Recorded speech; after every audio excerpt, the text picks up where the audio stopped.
दोस्तों जो पिछले दिनों लगातार जो है हमारे चैनल पर आपको बंगाल की अपडेट मिल रही है। बंगाल में क्या कुछ हुआ, जिस तरीके से आईपैक के दफ्तर पर जो छापेमारी हुई, वो तमाम खबरें हमने और हमारे सहयोगी ने लगातार आपको दिखाने का काम किया। लेकिन जो साथियों बड़ी खबर है, बड़ी खबर यह है कि जिस तरीके से बंगाल मामला जो है पहले हाईकोर्ट पहुंचता है, यानी कि ममता बनर्जी और ईडी के बीच की जो कहासुनी होती है, जो वहां पर छीना झपटी होती है, वो मामला पहले कोलकाता हाईकोर्ट पहुंचता है। लेकिन हाईकोर्ट में इतना भीड़ हो जाती है, वहां पर ममता यानी कि टीएमसी के समर्थक इतने उमड़ आते हैं कि जज को सुनने का मौका नहीं मिलता है और मामले पर सुनवाई रोक दी जाती है। और सुनवाई आज यानी कि 14 तारीख को होनी है।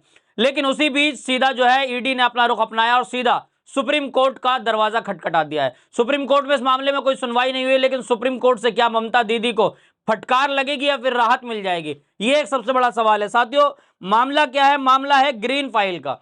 ग्रीन फाइल, जो तस्वीर हमने आपको दिखाई थी कि ममता बनर्जी जिस वक्त में जो है सीधा आईपैक के दफ्तर ईडी के लोग पहुंचे थे, ममता बनर्जी को जैसे ही खबर मिली अपने काफिले के साथ ममता बनर्जी वहां पर पहुंची और वहां से जो एक ग्रीन फाइल लेकर निकली थी। ग्रीन फाइल के सिगरेट पर बात चल रही है। खबर है, आपको पढ़कर सुना देता हूं, दैनिक जागरण की खबर है। Green file cigarette cigarette Bengal में सियासी हलचल तेज, क्या है दीदी बनाम ईडी की जंग। दीदी बनाम ईडी की जंग का मामला जो है 2026 चुनाव का मामला जो है 2026 चुनाव से कनेक्शन जोड़ा जा रहा है इसका। ममता बनर्जी की ग्रीन फाइल को लेकर बंगाल में राजनीति में भौचाल आ गया है। ईडी ने आईपैक पर छापा मारा, जिस दौरान ममता बनर्जी ने हस्तक्षेप किया। ईडी का यह कहना है कि ममता बनर्जी ने उसमें हस्तक्षेप किया, यानी कि उसमें जो है हमारे काम में दखल अंदाजी करी। लेकिन यह मामला जब वहां निचली अदालत में यानी कि हाईकोर्ट में है, तो मामले को सुप्रीम कोर्ट ले जाने की क्या जरूरत थी? क्या मतलब ईडी वहां पर कहीं ना कहीं, वो कहते हैं कि चोर की दाढ़ी में तिनका, कहीं ना कहीं ईडी जो है वहां पर कहीं उनको अपनी कमियां महसूस हो रही होगी, उनको लगा होगा कि अब हमें कोलकाता हाई कोर्ट से राहत नहीं मिलेगी, हमें सीधा सुप्रीम कोर्ट का दरवाजा खटखटाना चाहिए। मामला सुप्रीम कोर्ट पहुंच तो गया है, लेकिन क्या इसमें ईडी को कितनी कामयाबी मिलेगी, नहीं मिलेगी, ये एक बड़ा सवाल है। आज 14 तारीख है इस मामले में, जबकि कोलकाता हाईकोर्ट में भी सुनवाई होनी थी।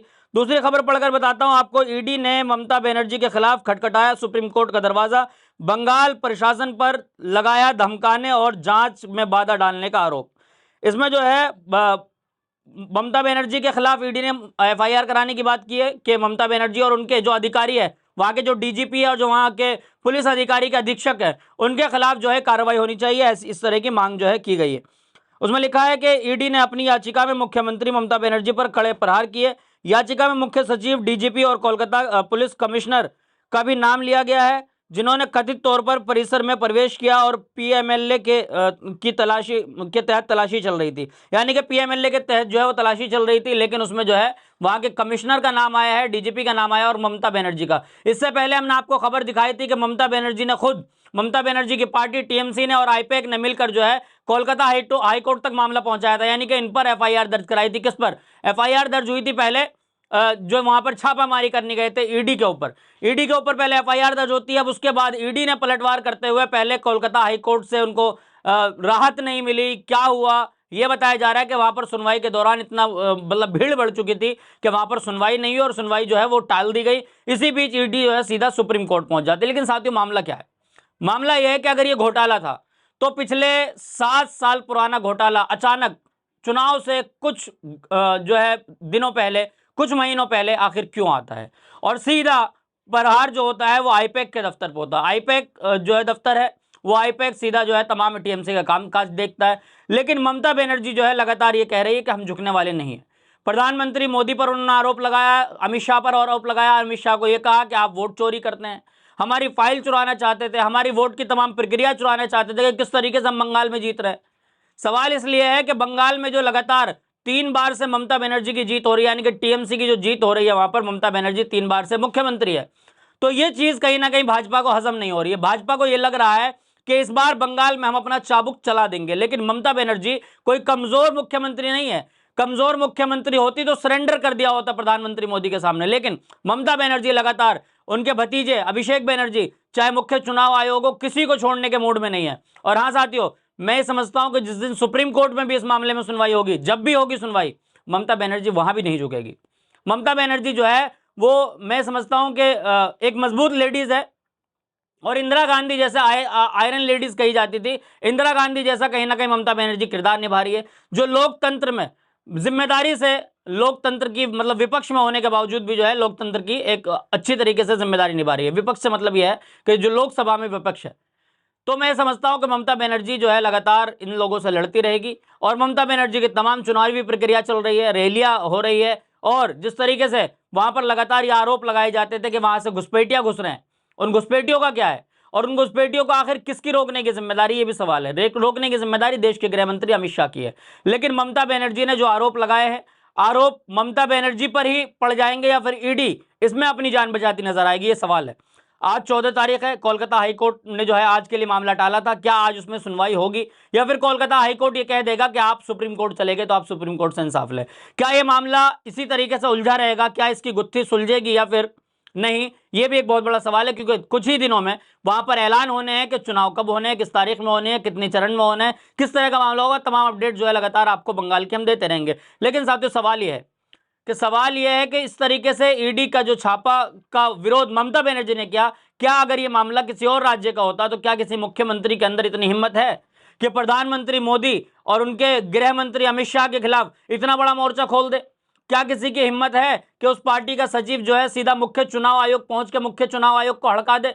इतनी हिम्मत मुझे नहीं लगता कि साथियों भारत के अंदर किसी देश, चाहे वो देखिए देश की एक बड़ी पार्टी कांग्रेस भी है, लेकिन कांग्रेस के राहुल गांधी के ऊपर ईडी के छापे होते हैं, लेकिन किसी की इतनी मजाल नहीं होती कि वहां पर जाके इस तरीके से जो है ईडी का मुकाबला करे। किसी की इतनी मजाल नहीं होती कि मामला हाई कोर्ट तक पहुंचा दे। किसी की इतनी मजाल नहीं होती कि ईडी के खिलाफ एफआईआर दर्ज करा दे।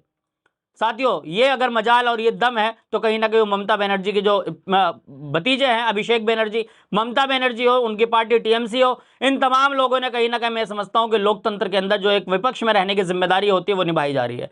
और लगातार प्रधानमंत्री मोदी से जो है सवाल भी पूछे जा रहे हैं कि प्रधानमंत्री मोदी आखिर क्यों कब्जा करना चाहते हैं बंगाल पर, बंगाल ही इतना नजर क्यों आ रहा है? लेकिन साथियों एक सवाल और है, हमने कल आपके चैनल में मैंने आपको दिखाया कि किस तरीके से बंगाल के अंदर लोग इन भाजपाइयों से इतना नाराज है कि शुभेंदु अधिकारी जो इनके बंगाल के बड़े नेता हैं, जो इनके फायर ब्रांड नेता हैं, विपक्ष के नेता हैं, नेता प्रतिपक्ष है, उनको जनता दौड़ा दौड़ा कर मारती है। तो ये तमाम खबरें क्यों निकल कर आ रही है? इससे ये पता चलता है कि कहीं ना कहीं भाजपा के जो प्रति है लोगों के अंदर नाराजगी है, गुस्सा है। देश भर का जो मामला है उसके प्रति कहीं ना कहीं लोग नाराज है, और लोगों की नाराजगी वो दिख रही है। और मैं समझता हूं कि जितने ही चुनाव नजदीक आते जाएंगे लोगों की नाराजगी कहीं ना कहीं और ज्यादा जाहिर होगी। जिस तरीके से हमने आपको तस्वीरें दिखाई थी कि बिहार के अंदर क्या हुआ था, बिहार के अंदर जिस तरीके से इनके नेताओं को मारा गया, पीटा गया, गाड़ी से नहीं उतरने दिया। अगर उन नेताओं को जो अपने आप को बाहुबली कहते थे, उन बाहुबली नेताओं की लोगों ने नकील कस दी, कहीं ना कहीं बंगाल के अंदर भी यही होने जा रहा है। तो बंगाल की क्या कुछ खबर रहेगी, लगातार आपका चैनल पीआरबी आपको अपडेट देता रहेगा, और आपको देते भी है।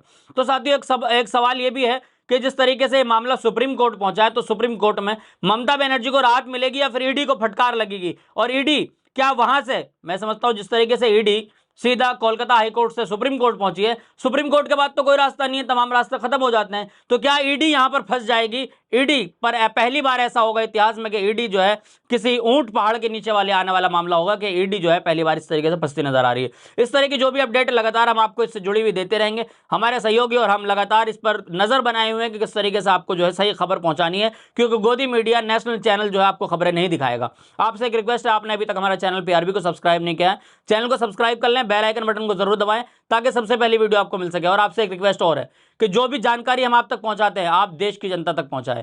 जब तक लेता हूं आपसे अलविदा, फिर मिलूंगा इस वीडियो के साथ। देखते रहिए पीआरबी।